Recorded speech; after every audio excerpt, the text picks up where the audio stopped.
আর এই যে আমাকে দেখতে পাচ্ছ দাঁড়িয়ে আছি, আমি চন্দ্রবর্ণ পুত্র, আমার নাম সুবল।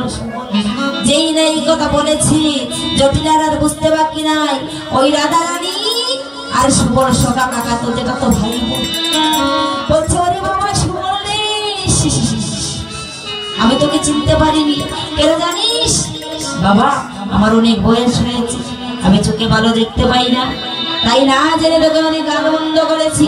শুরু সুবল রে, তোর মায়ের কাছে গিয়ে বলিস না এই রাকালের বেশি পরে বা কেন রাকাল সেজেছিস বলে তোকে আমি চিনতে পারি বলে কেন এসেছি জানো মা? তাহলে শোনো। আরে ও মা, ওই মা, ওগো শোনো দুঃখের বিবরণ, ওদের কারণে আজ তোমার বাড়ি আমি পুত্রার আগমন।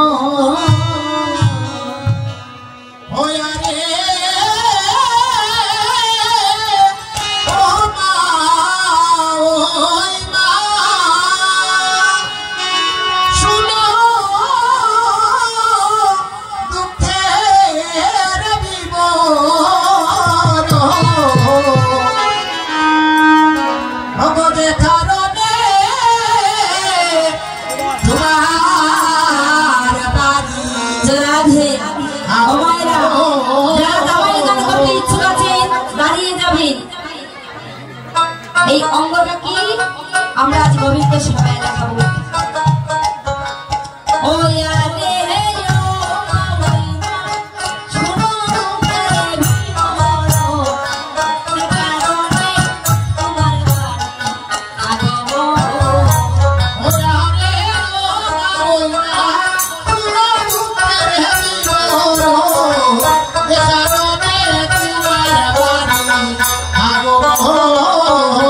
একটা নবীন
রাধা রানীর কাছে গিয়ে তোমার জল পিপাসা মিটিয়ে এসে জলে পানি করো গিয়ে। এবার যাচ্ছে রাধা রানীর কাছে, রাধা রানী কি সুবলকে দেখে নয়ন জলে ছেড়ে দিয়ে বলছি, আইসরে সুবল পরাণের ভাই একই অপরূপ দেখা। শোভন একই অপরূপ দেখা, বলো বলো সুবল সখা কেমন আছে তোমার প্রাণে গোবিন্দ?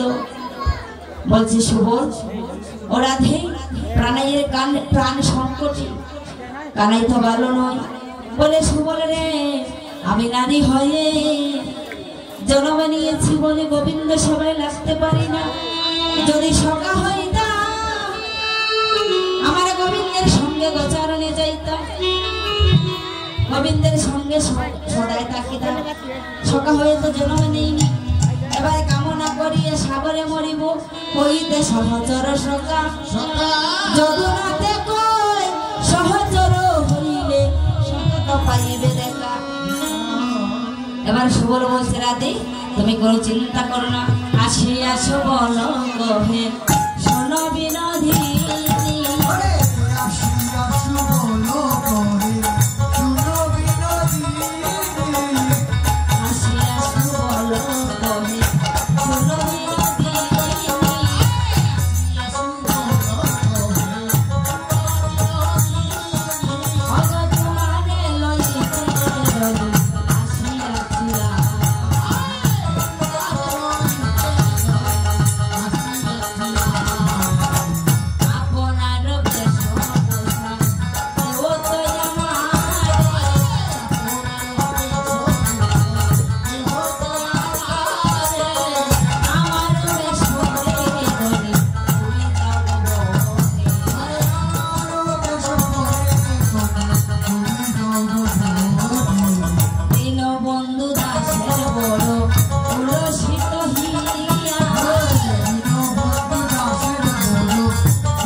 রাধা রানী কি করেছি, সুবলের বেশভূষা নিজের অঙ্গে ধারণ করে আর নিজের অঙ্গের বসন সুবলকে দিয়ে সুবল বসে আছে রন্ধনশালায় আর রাধা রানী চলেছে কৃষ্ণ দর্শন।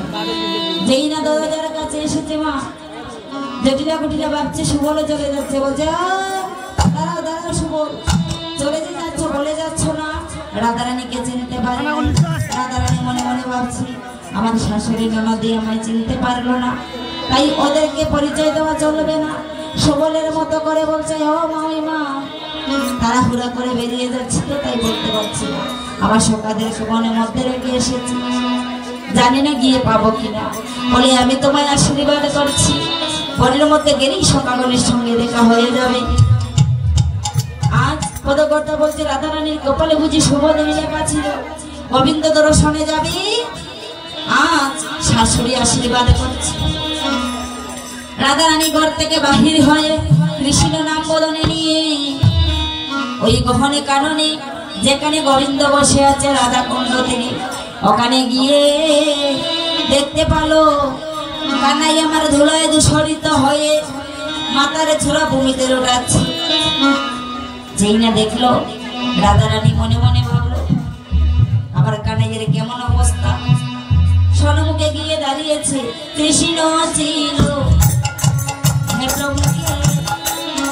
এবার বদলত দেখে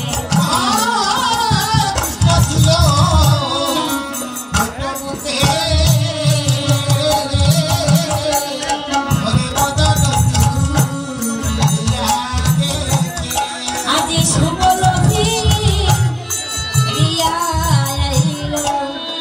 আইলো পাড়া রে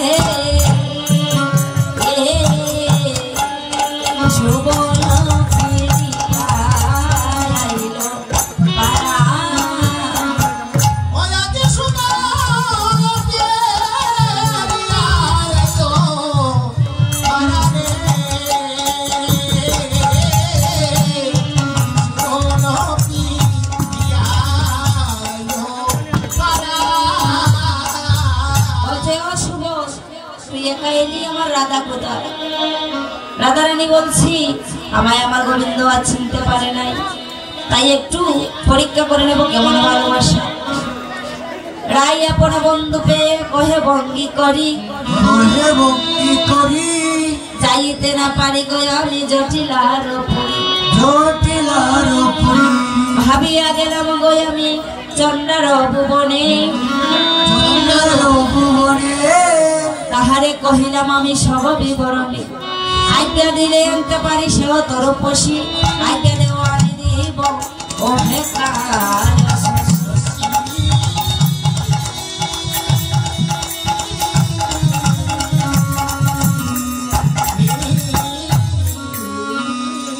এবার বলছে ও শুভ, আমার জল পিপাসা পেয়েছে, তুই বলছিস অনল পান করতে, তাহলে শুন আমি আগেই বলেছিলাম যদি রাধাকে না আনতে পারিস আমি রাধা কোনকে জাম্পদে আমার আনতে দেব।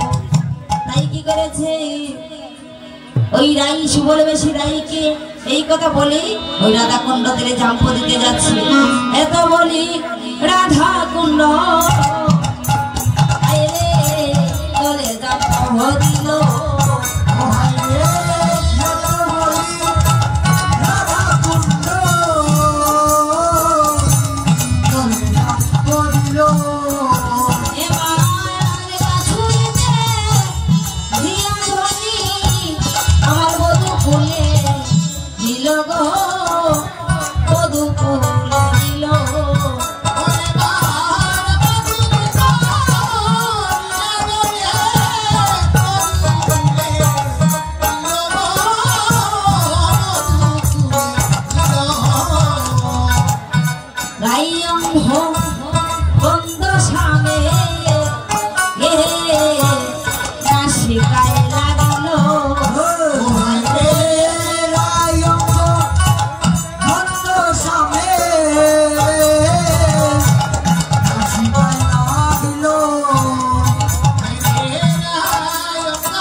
জিজ্ঞেস করছে ও শুভ, রাধারানীকে জিজ্ঞেস করছে ও রাধে আমার সুবল কোথায়? রাধারানী বলছে সুবল তোমার বুদ্ধির সাগর, তার কোনো বুদ্ধির সীমা নেই, সুবল আছে রঙ্গশালায়। এবার গোবিন্দ মনে মনে ভাবছে সুবল কেমন করে বেরিয়ে আসবে। পূর্ণমাসী ভগবতী ভাবছি রাধারানীকে তো গোবিন্দের কাছে পাঠিয়ে দিয়েছি, এবার জটিলা মন্দির থেকে সুবলকে বার করতে হবে। তাই কি করলেন কুন্দলতাকে ডেকে যোগমায়া সব বিবরণ খুলে বলেছে। কুন্দলতার কথা শুনতে গিয়ে ললিতাকে ডেকে যখন বলছে কুন্দলতাকেও ডেকে বলছে, কুন্দলতা তখন গিয়ে জটিলার কাছে বলছে বাবা যমুনার জলে যাও। জটিলা কহিল এতে কথা চুরি করি জলের বাঁধি হই। কুন্দলতা এসে বলল জটিলা তোমার বধূমাকে দাও জল নিয়ে আসবো, দেখতে পাচ্ছ না বেলা চলে যাচ্ছে। বলে তাহলে যাও। আজ্ঞা যখন পেল, সুবল বেশে রাই বেশে সুবল ঘর থেকে কলস নিয়ে বাহির হলো। যমুনার দলে দাও জটিলা কহিল,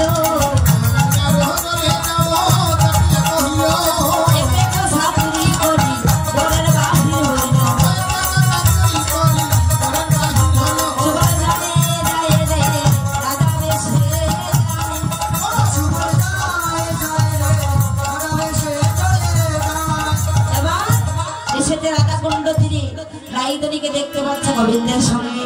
বলছে ও রাজে, এটা কোনো গোবিন্দের সঙ্গে? তুমি তো তোমার প্রাণ গোবিন্দের সাথে কথা বলেছো, এবার তোমার বেশভূষা তুমি নাও আর আমার বেশভূষা আমায় দিয়ে জল নিয়ে গড়ে যাও। রাধারানী কি করলো? সুবলের বেশভূষা সুবলের